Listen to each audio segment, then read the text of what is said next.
السلام علیکم ورحمۃ اللہ وبرکاتہ۔ میرے بھائیوں، آپ حضرات سے گزارش ہے کہ 44 ملکوں سے جو غزہ کے مسلمان بچوں، بہنوں اور بھائیوں کی مدد کے لیے ان کے کھانے پینے اور دواؤں کو لے کر کے سامان لے کر کے جو نکلے ہیں، 44 ملکوں کا جو قافلہ نکلا ہے، سر پہ کفن باندھ کر کے نکلے ہیں۔ ان لوگوں کو معلوم نہیں ہے کہ وہ لوگ واپس لوٹ پائیں گے یا نہیں پائیں گے،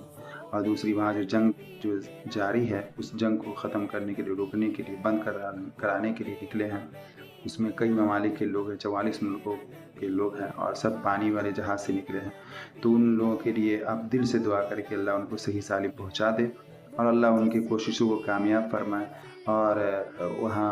جو جس مقصد کے لیے گئے اس مقصد میں کامیابی عطا فرمائے، اور ان کی خاص طرح سے ان کے جہازوں کی اور ان کے سامان کی، ان کے جان مال کی حفاظت فرمائے اللہ تبارک و تعالیٰ۔ اور سب لوگ ہمیشہ جو ہے فلسطین کے